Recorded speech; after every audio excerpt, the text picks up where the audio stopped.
दोस्तों, मैं डॉक्टर वैशाली ज़ामरे हूँ। मैं एंड्रोमेडा कैंसर हॉस्पिटल में ब्रेस्ट कैंसर सर्जन हूँ।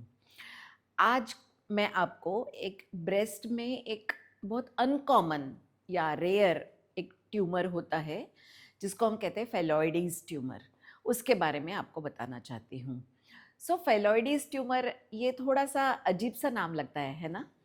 लोग इसको फिलोड्स ट्यूमर या फाइलोड्स ट्यूमर, फाइलोडीज़ ट्यूमर ऐसे अलग-अलग नाम से भी पुकारते हैं। ये ब्रेस्ट में होने वाला एक रेयर ट्यूमर होता है और ये हमेशा स्पेशली अगर यंग पेशेंट्स में देखते हैं तो हमेशा कन्फ्यूजन क्रिएट करता है कि ये क्या फाइब्रोएडिनोमा है या फिलोइडीज़ है। इसके बारे में थोड़ा-सा डिटेल्स आज हम सुनते हैं। ये टर्म जो है फिलोइडीज़, ये कहाँ से आई? ये एक ग्रीक शब्द है।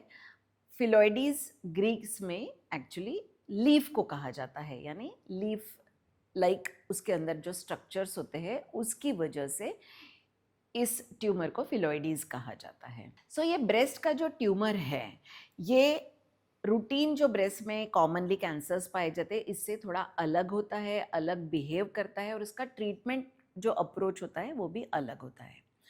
आम तौर पे ये जो ट्यूमर्स होते हैं ये 40, 45, 50, 60 इस एज ग्रुप में देखे जाते हैं, लेकिन यंग एज में भी ये ट्यूमर्स हो सकते हैं एंड 60 इयर्स के बाद भी ये ट्यूमर्स हो सकते हैं, ऑल्दो इतने कॉमनली उस एज में नहीं देखे जाते।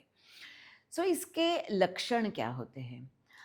आमतौर पे जो फाइब्रोएडिनोमा नाम का जो नॉन कैंसरस यंग महिलाओं में देखा जाने वाला जो ट्यूमर होता है वो यूजुअली स्लो ग्रोइंग होते हैं, बहुत छोटे होते हैं साइज़ में। उसके विपरीत जो फाइलॉइडीज़ ट्यूमर होते हैं, ये शुरुआत तो छोटे ट्यूमर से होती है, लेकिन इनकी जो स्पेशलिटी होती है, इनकी जो ख़ास बात होती है कि ये रैपिडली ग्रो करते हैं और suddenly within a matter of few days two months ये बहुत एक्चुअली साइज़ में बड़े हो जाते हैं और ब्रेस्ट के शेप को डिस्टॉर्ट कर सकते हैं और ब्रेस्ट के ऊपर की जो स्किन होती है वो काफ़ी टेंस हो सकती है, शाइनी हो सकती है, क्योंकि उसके अंदर एक काफ़ी बड़ा ट्यूमर अगर हो जाता है तो स्किन स्ट्रेच आउट हो जाती है। यूजुअली ये जो ट्यूमर्स होते हैं अगेन पेनलेस होते हैं अनलेस अगर ऊपर की जो स्किन है वो अल्सरेट हो गई या ट्यूमर का साइज़ इतना बड़ा हो गया तो हेवीनेस पेशेंट्स को फील हो सकती है। इसमें एक और प्रॉब्लम हो सकती है कि जो निडल बायोप्सी हम करते हैं उसमें pathologist sometimes may not be able to tell us कि ये फाइब्रोएडिनोमा है या फिलोइड्स है। ऐसे कंडीशन में हम क्लिनिकल रेडियोलॉजिकल यानी ब्रेस्ट के अल्ट्रासाउंड में या मैमोग्राफी में या एमआरआई में ये ट्यूमर कैसे दिखता है और हमारा क्लिनिकल जजमेंट क्या है उसके अनुसार पेशेंट की आगे ट्रीटमेंट प्लान करते हैं। ये जो फिलोइडीज ट्यूमर्स होते हैं ये 3 प्रकार के होते हैं। बिनाइन फिलोइडीज ट्यूमर यूजुअली 50-60% जो फिलोइडीज ट्यूमर्स होते हैं वो बिनाइन होते हैं, यानी उनकी जो ओवरऑल वो होती है वो इतनी एग्रेसिव नहीं होती।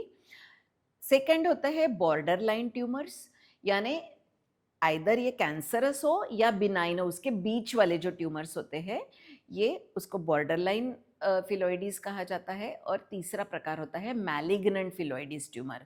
10 से 20% पेशेंट्स में ये जो फिलोइडीज ट्यूमर्स होते हैं वो मैलिग्नेंट होते हैं, यानी बहुत एग्रेसिव हो सकते हैं और वो शरीर के दूसरे हिस्से में भी फैल सकते हैं।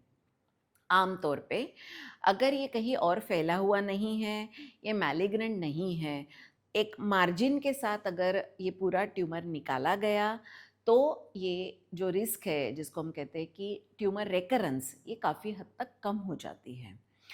बिनाइन और बॉर्डर लाइन ट्यूमर्स में सर्जरी करने के बाद और कोई एडिशनल ट्रीटमेंट की ज़रूरत नहीं होती है, लेकिन अगर मैलिग्नेंट ट्यूमर है, मैलिग्नेंट फिलोइडीज ट्यूमर है, तो कभी कभी उसके ट्यूमर का साइज़ और बाकी कैरेक्टर्स को देखते हुए सर्जरी के बाद रेडियोथेरेपी की ज़रूरत पड़ सकती है।